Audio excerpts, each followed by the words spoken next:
Piso mo, palaguin mo. Kamusta po? Ako po si Francisco Colaico na naghahatid ng isa na namang edisyon ng Pisabilities, ang inyong gabay sa buhay pinansyal. Sa edisyong ito, we will discuss the power of leverage. Sa usaping pinansyal, ang leverage o panikwas ay nangangahulugan na borrowing o pangungutang. Hindi po masama ang mangutang, pero ang pinakapunto ng paggamit ng leverage ay yung paggamit ng utang na magdudulot ng karagdagan kita na higit pa sa obligasyong pinansyal na iyong aakuin sa iyong utang. Kapag ito ay iyong magagawa, mapapalago ng leverage ang iyong puhunan taon-taon. Sa ganitong paraan, hindi imposibleng dumoble o magtriple o masigit pa doon ang iyong puhunan. Leverage allows you to get your money now against money you expect to earn in the future. It allows you to acquire something today with money you will earn in the future. Para yung ginagawa sa atin ng credit card na buy now, pay later. Pero gaya rin ng mga naririnig nating sub-stories tungkol sa mga kababayan nating nalubog sa utang sa credit card, hinay-hinay lang. At baka sa halip na makatulong, ay maging sakit pa ito ng ulo natin. Maraming pumapasok sa utang dahil may pang-down payment. Ngunit wala namang siguradong kita para sa buwanang amortization. Kadalasan, nareremata ang bahay o ari-arian na nabili sa installment. Ang pag-utang ay maaaring makabuti o makasama. Alamin kung may pagkukunan na pangbayad sa utang sa buong panahon na nakatakdang bayaran. If you lose your source of income, you could lose all your physical assets and worse, your reputation. Lose this and you lose your capacity to rebuild your reputation. Let's not wait for that to happen, mga kaibigan. Maaari nating iwasan at paghandaan ang ganitong sitwasyon. Pag-uusapan natin yan together with our special guest sa pagbabalik ng Pisabilities after this short break. Huwag bibitiw. Piso mo, palaguin mo.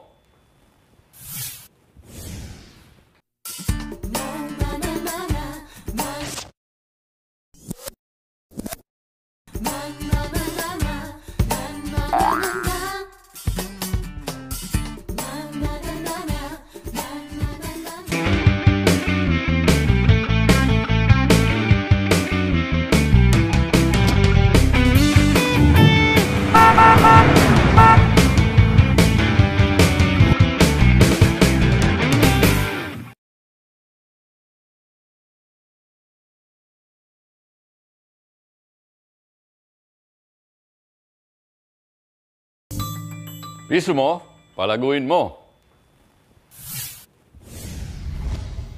You're watching Pisabilities. Joining us today is Mr. Melchor Cayabyab. Member ho siya ng aming kapatiran sa Kasaganaang Cooperative and founder and general manager of Ahon sa Kahirapan Cooperative. Welcome to Pisabilities, Melchor. Good morning at good evening. Yes, sir po. Alam niyo po, naimbita natin si Melchor dahil malawak ang kanyang experience tungkol sa leverage o pag-utang. Melchor, mukhang pinanganak kang madaming pera o wala? Pinanganak, sir, mukhang na nagsimula po sa pangungutang. Ganon. Pakishare natin. Actually, para po sa kaalaman ng lahat, sa loob po ng halos 10 taon, natali po ako sa siklo ng pangungutang. Nangungutang para ipambayad sa utang, hanggang sa hindi na ako makawala sa utang. Ano ang trabaho mo noon? Ako po ay isang public school teacher. Okay. So, nagtuturo po ako ng economics. Pero kasaklapan, economics ang tinuturo ko sa mga estudyante ko. Pero hindi nila alam, ako po ay lubog na lubog sa pagkakautang. Paano ka nakaahon? Una ko pong ginawa is nagbago po yung aking pananaw sa usapin ng utang nung magsimula po akong magbasa ng yung libro, yung Pera Mo, Palaguin Mo. So, nagkaroon po ako ng bagong kaisipan sa usapin ng ng ating buhay pinansyal at ng konsepto ng pangungutang. Yun po yung natutunan ko po sa mga libro ninyo, yung akin pong nagamit para makalagpas doon sa pagkakautang. At the same time, magamit po yung pangungutang sa magandang pamamaraan na iaabante yung aming kabuhayan. Hindi mo naman tinakbuhan yung utang mo. Ay, definitely sir, hindi. Bahagi din kasi ng itinuro nyo sa pera mo palaguin mo. Kung meron kang utang, dapat mong bayaran. Ano mo kasi yung lubog sa utang, napakahirap umahon eh. Yes, sir. Opo. Kaya maganda sana ma-share mo sa ating mga taga-subaybay. Paano mo naigawa yun? At siguro na-realize mo na yung kagandahan. Yung utang pwedeng pampaunlad, pwedeng pampalubog. Yes, sir. Opo. Anong ginawa mo? Ang una kong ginawa, sir, is kinausap ko yung lahat ng mga pinagkakautangan ko na kung maaari bigyan ako ng tamang panahon para sila ay mabayaran. At the same time, Ni-restructure mo? Ni-restructure ko po yung aking... the same time, kung maaari, ay itigil yung interest. Kasi hanggat gumagana yung interest... palubog. Pero ang binigay ko sa kanilang assurance, hindi ko tatakbuhan ng utang, willing kong bayaran yan. Bigyan nyo lang ako ng tamang panahon at pagkakataon na yan ay mabayaran. Pumayag sila? Pumayag sila, definitely, sir. Kasi kung hindi sila papayag, wala rin sila masisingil sa akin. Okay. Yes, sir. At dahil doon, sir, nung unti-unti ko nang nababayaran yung utang ko, nas maging madali naman sa akin yung pangungutang na ng mas malaking halaga. At yung pangungutang ko ng mas malaking halaga, ay ginamit ko na po, hindi para pambayad utang, kung hindi magtayo ng isang mga maliliit na negosyo. Na yung kikitain, makakatulong sa akin para bayaran yung principal na utang ko at plus yung interest na kaakibat. Ini-insure ko lang po, sir, na yung mismong mga pinasok kong maliliit na negosyo ay mas kumikita kaysa ng mas mataas kaysa sa interest. Sabi mo, ilang taong kang lubog sa utang eh. Yes, sir. Halos 10 taon, sir. O, ilang taong ka nakaahon bago ka nakaahon? Actually, nakaahon ako, sir, mabilis. 1.5 taon. Oh? Yes, sir. Opo. Paano nangyari yun? Actually, kasi nung napag-aralan ko kayo sa libro nyo is 2010, sir. Ang nakita ko lang, sir, is meron akong utang, hindi ko mabayaran kasi hindi naman lumalaki ang kita ko. So, ang ginawa ko, in-expand ko yung aking kita. Sa paanong paraan din? Sa pamagitan pa rin ng pangungutang. Kinausap ko po yung aking mga kaibigan, mga kamag-anak. Sa pamagitan po nila, sabi ko, meron akong naiisip na magandang ideya tungkol sa isang kooperatiba, pwedeng magbenta kami ng bigas, pwede kami magpautang sa maliit na halaga sa mga... So, finul po namin, pinagsama-sama po namin yung maliit na halaga namin. Nakaipon po kami ng 700,000 pesos. Yun po yung ginamit ngayon namin panimula. At doon po nadagdagan yung aking kita. Nagsimula po ako makabayad. Na madaling salita, yung utang, ginawa mong kapital. Yes, sir. Opo. Kasi, sa gaya nga nasabi ho natin kanina, yung dalawa ko kasi yung konsepto sa pangungutang, natutunan ko naman sa libro yung Feasibilities, yung konsepto ng good debt and bad debt. Bad debt ito kapag ginagamit natin yung pangungutang natin para for our consumption, lalo na kapag sa luho. Bibili ka ng bagong cellphone, bibili ka ng bagong laptop. Pero ako po, nangungutang na po ako sa kasalukuyan, saan nyo po ng payo ninyo na good debt? Ibig sabihin, mangungutang ako kung ito ipapasok ko sa negosyo at kikita ng mas mataas kaysa sa babayaran kong interest. Alam mo, mga taga-subaybay natin ngayon, pupusta ko, maraming bahagi dyan, malaki, more than 50-60% may utang eh. Yes, sir. Paano ba nalalaman ng isang tao na sobra na ang utang niya? Ako po, sir, naramdaman ko na yun eh. Oh. Nung ako po ay nangutang, tapos muli-uli akong nangutang at nangungutang ako para ipambayad na ng utang, may problema Utang, na ako. pambayad ng utang. Pambayad ng utang. Ibig sabihin nun, wala nang katapusan. Ibig sabihin po, sir, no, nasa kumunay ka na ng pagkakautang. So, ang ginawa mo, kinausap mo sila. Ayoko na kayong bayaran, sabi mo. Yung interest. Yung interest, sir. Handa ko kayong bayaran, mas malaki mawawala sa inyo kung hindi ako makakapagbayad. Pero willing ako bayaran. Paano silang naniwala sa'yo? Kasi sir, yung mismong sinseridad mo na sila'y kausapin na willing ko kayong bayaran, pero pwede ba yung restructured natin ito? Naniwala sila sa akin dun, sir eh. So, ibig sabihin, kailangan ko lang silang kausapin. Hinarap mo yan. Hinarap ko. Kasi dati, sir, iniiwasan ko yung mga yan eh. So, madami kasi nagtatanong eh. Tama, mga araw-araw halos email, telepono, napupunta sa opisina. Paano ba maiwasan na umabot sa punto na yan? Kailangan na umutang, pambayad lang ng utang. Paano maiwasan yan? Una, sir, huwag tayong mangungutang para sa luho. Pero madali sabihin yan. No? Kami, sir, pinipilit namin. Ngayon, hindi ako mangungutang kung hindi ko kailangan. Dati kasi, pero bagong labas sa laptop, bibiling ko yan, kahit utang. So, wag na wag. Second, kung mangungutang ako ngayon, sir, ay dinidetermine ko muna, magkano ba talaga yung kaya kong magbayaran? Ayoko, tatanong ko sa'yo, hindi mo kailangan sagutin. Yes, sir. Alam mo, wala tayong script dito eh. Yes, sir po. Nung nagpakasal ka ba umutang ka? Hindi po, sir. Hindi. Hindi. Bakit hindi? Ang daming papakasal mo utang. Pakasal kasi, sir, ang naniniwala ako kasi... Luho ba yung kasal? Sir, ako, naniniwala ako. Kasi pwede naman ako magpakasal ng mas mura. Ibig sabihin, yun sir, ang punto. mas mura. Yun ang punto. Pero kami, ininsure namin mag-asawa, sir, na magpapakasal kami, wala kaming uutangin. Kasi ibig sabihin, kung kami po ay mangungutang, ibig sabihin hindi kami handang harapin ang buhay mag-asawa. Ayun, yan ang dapat mo i-share sa ating mga ano. Yes, sir, po. You can tell pag lubog na sa utang, pag umuutang para pambayad lang ng utang. Actually, sir, in terms of percentage of income, yun yung hindi ko natutunan ko rin po sa inyo yan na hindi ko po dapat natutunan ko dati pa. Pag ang 30% ng kita ninyo, more than 30% ng kita niyo, ipinambabayad nyo na sa utang, delikado na yun.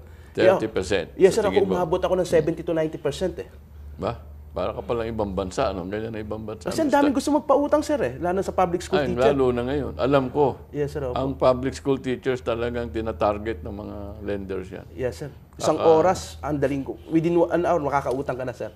Alam mo, sayang naman, maikli ang panahon natin sa usapang ito. Yung leverage na tinatawag hindi naman pera lang yan. Yes, sir. Meron tinatawag na mag-leverage ka sa mga karunungan at kakayahan ng ibang mga tao. People leverage. Ginawa mo yan, di ba? Yes, sir, po. Sa iyong ahon sa kahirapan. Yung ahon sa kahirapan, sir, is kombinasyon ng dalawa. Una, yung financial leverage sa pamagitan ng malilit na halaga ng aking mga kaibigan na pag-ambag-ambag namin.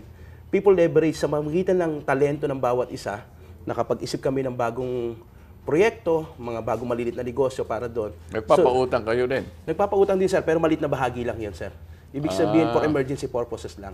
Yung talagang yung pinagsama-sama niyo yung pera? Yes, sir, for production, may mga negosyo. Para din yung KSK, ano ha? Actually, sir, miyembro din ako ng KSK. Medyo malaki-laking halaga na rin yung aking pinamumuhunan sa iba't ibang negosyo na pinapasok ng KSK. Ang gusto ko sanang bahagi mo sa ating mga taga-subaybay yung pagpalit ng pananaw. Dahil kadalasan, pagkakausapin mong tao, alam nila alam natin lahat na huwag gawin pero ginagawa Dahil nandun ang nakagisnan, di ba? Paano ba natin papalitan yung pananaw? Actually, sir, yun yung unang natutunan ko sa libro ninyo. Kinakailangan magkaroon ng pagbabago ng aking mindset sa usapin ng aking buhay. Paano mo nga ginawa yun? Sir, wala na akong ibang choice. Ibig sabihin, nakasandal na ako sa pader, wala na akong ibang pupuntahan. Ang sabi ko, ang problema, ako na. Hindi na ito problema ng ibang tao na, diba? Kasi sir, dati naninisi ako. Kaya ako baon sa utang dahil sa ganito. Pero ngayon, tinignan ko, ang may problema ako kung paano ko pinamamahalaan ang aking buhay pinansyal. Yung bang pamilya mo, asawa mo, anak mo, kung meron na kayo anak, kasama ba yan sa mga usapang pera? Dahil wala pa kaming anak, sir. Kasama ba siya sa usapang pera? Lagi ko kami nag-uusap, sir. Hindi namin dati iniiwasan na yung mag-usap tungkol sa pera Pero kami ngayon, part ng aming buhay, sa araw-araw, nag-uusap kami tungkol sa pera. Yan ang tamang mensahe sa ating mga taga-subaybay dahil kadamihan na nagkakaproblema ang pamilya. Hindi napaalam ng isa, partner sa isa, kung ano ang kalagayan. Yes, sir. So sana wag mawala sa inyo. Yes, so sir. Last message mo sa ating mga taga-subaybay. Doon sa ating mga manonood, ako po ay isang ehemplo na mula sa pagkakabaon sa utang ay nagawa kong maalpasan ito at tinatahak ngayon ang isang mas masaganang buhay. Ang susi nga lang, gaya ng sinabi ni Ginoong Colayco, ay pagbabago po ng ating pananaw sa usapin ng pangangasiwa. Tandaan po natin, minsan nagninisi tayo kung bakit tayo naghihirap, pero minsan ang totoong dahilan, hindi lang ho natin napapangasiwaan ng gusto at ng tama yung ating mga maliit na pera. Well, alam mo, sana madami pa tayong panahon, Melchor. No? Gusto ko sanang i-share sa mga madami pang tao yung nadaanan mo. Yes, dahil kailangan makita nila Siguradong marami kayong napulot na tips, di ba ho? Mabutihan lang natin ito si Melchor. Live experience siya. Yan, pinagdaanan niya. Sana ma-share niya sa inyo at sana ma-internalize natin na kaya din natin to. We still have more after a short break.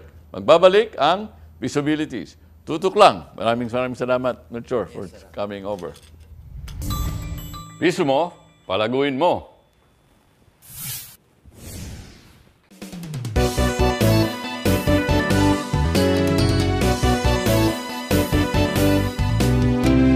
ang programang patuloy na naninindigan sa katotohanan, katarungan at katwiran.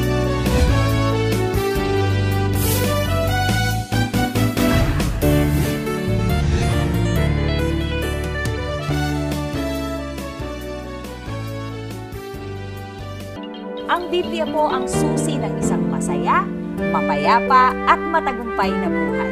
Ang Biblia ay tinaguri ang love letter ng ating Panginoon. Nadinig ko po na sa silong ng langit ang inyong pangalan lamang ang tanging kaparaanan upang ako ay maligtas. Light up for Jesus!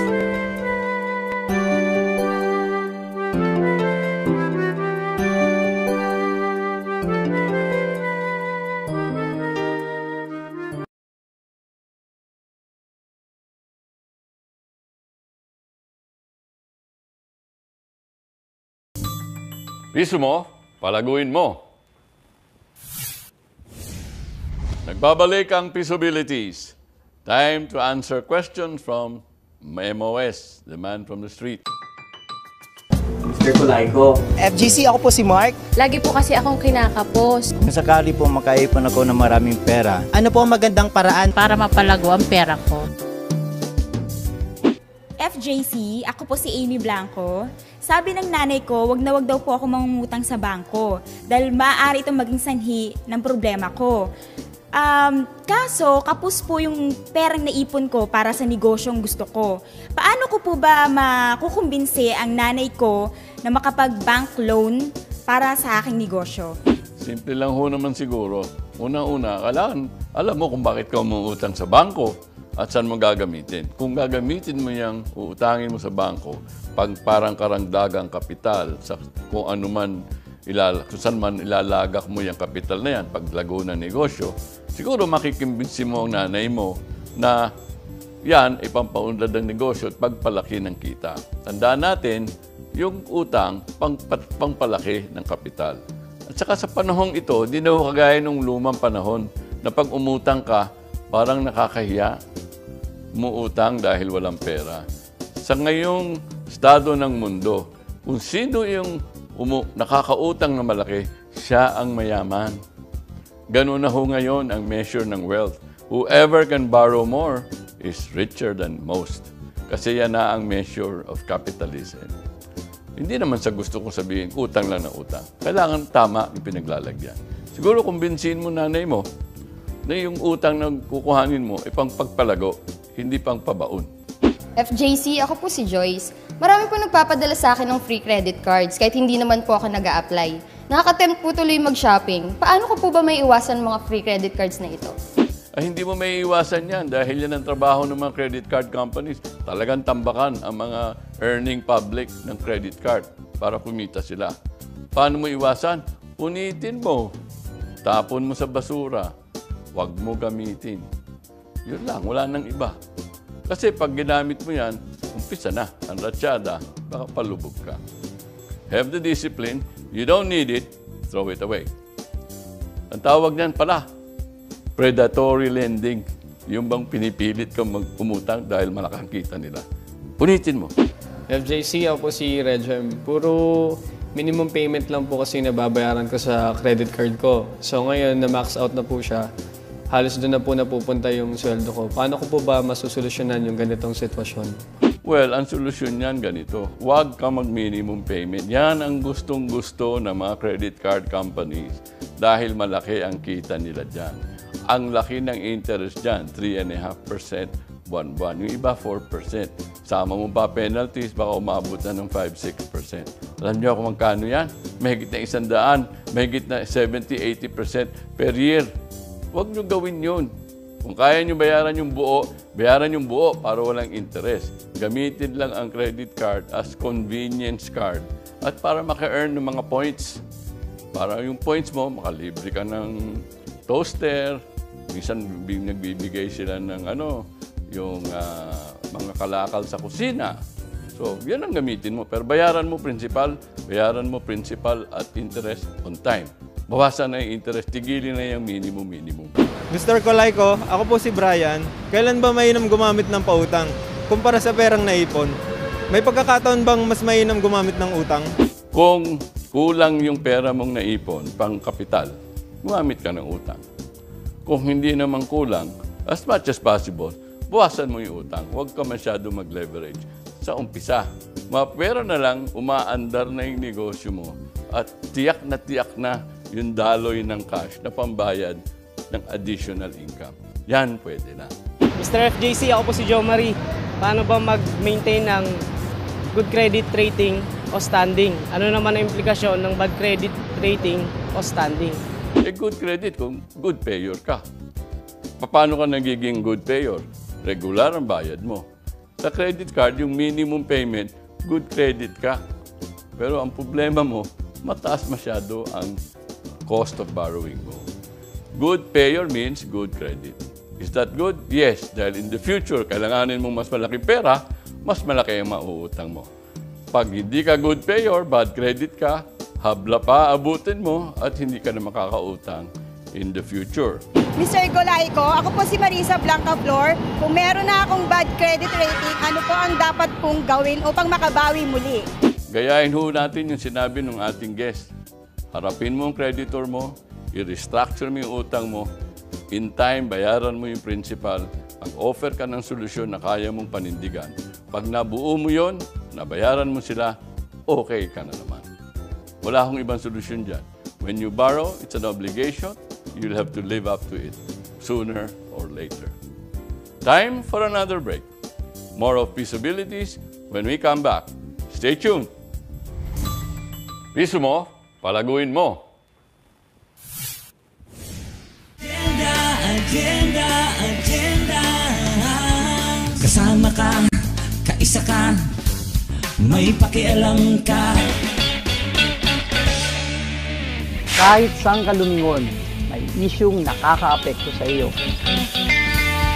Kaya dapat pag-usapan. Dahil lahat ng issue, kasama ka, kaisa ka, may pakialam ka.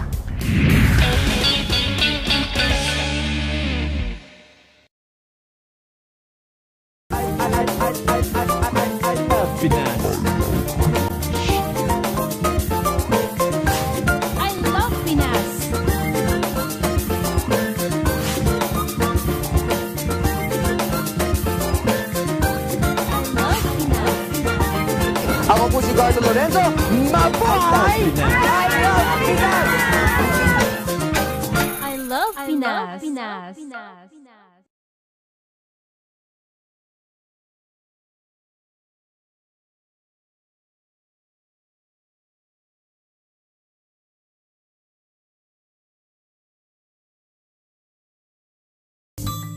Piso mo, palaguin mo. Marami na po siguro tayong natutunan tungkol sa utang, leverage o panikwas. Summarize po natin. Number 1, avoid leverage or debt problem. Huwag po tayo papasok na puro utang at umuutang lang pambayad ng utang. Sobra na yun. Number 2, kung pwede, pay in cash kung meron kayo. Lalo na kung hindi nyo kayang bayaran yung interest o hindi kayo sigurado na meron kayong pagkukuhanan yung inuutang nyo.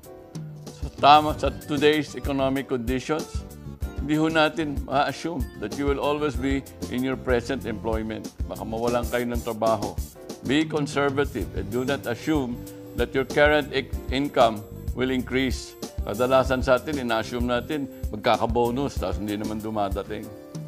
If you are allocating too much of your income to pay your debt, sobra na ho ang utang nyo. Never borrow for wants, only for needs. Suma total, bigyan ko na lang ho kayo ng example na tamang paggamit ng leverage. Kung ikaw ay halimbawa gusto mong pumasok, bumili ng food cart na 200,000 pesos, nakikita ka ng 400 pesos per day sa food cart na yan. Sa 25 days, meron kang 10,000 per month. So, kung may 200,000 ka, pasok mo dyan, meron kang 120,000 taon-taon nakikitain sa ininvest mong 200,000. Pero sa food cart, hindi pwedeng isa lang. Kailangan 2, 5, 10 para kung malugi ka man sa isang pwesto, may pambawi. So sa umpisa, hindi naman pwedeng 10 agad. umutang ka muna ng another 200,000 para dalawa ang food cart mo. Madaling salita, ang puhunan mo na ngayon, 400,000. Magkano nakita mo? 240,000 na, 10,000 per month bawat isa, or 120,000 bawat isa, or 240,000 sa dalawa. Pero umutang ka ng 200,000. Magkano babayad mo ron? Sabihin na natin 30%. Nagbabayad ka ng 60,000. 30% ng 200,000. Interest. Kikita ka naman ng 120. So, meron kang labi, karagdagang kita na 60,000. So, sa puhunan mo ng 200, ang dating sa iyo ngayon, 180,000 na. Yung 120 mo, at saka yung karagdagan na kinita sa second food cart na inutang mo. So, meron ka ng 180,000 na kita sa puhunan na 200,000. Kung hindi ka umutang, ang kita mo, 120 lang. Yan ang isang ehemplo ng tamang paggamit ng leverage. Over time, mababayaran mo yung principal at baka hindi lang 2, maging 3, maging 4, maging 5 ang iyong food cart.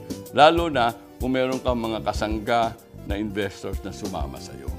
Yan ang people leverage kung madami kayong nag-invest at financial leverage dahil umutang kayo kahambing ng inyong kapital.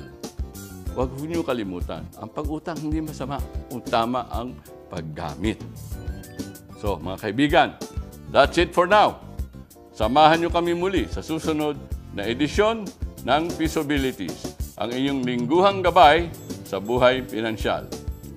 Ako po, si Francisco Colaico, na nagsasabing ang pisong pinaghirapan mo, palaguin mo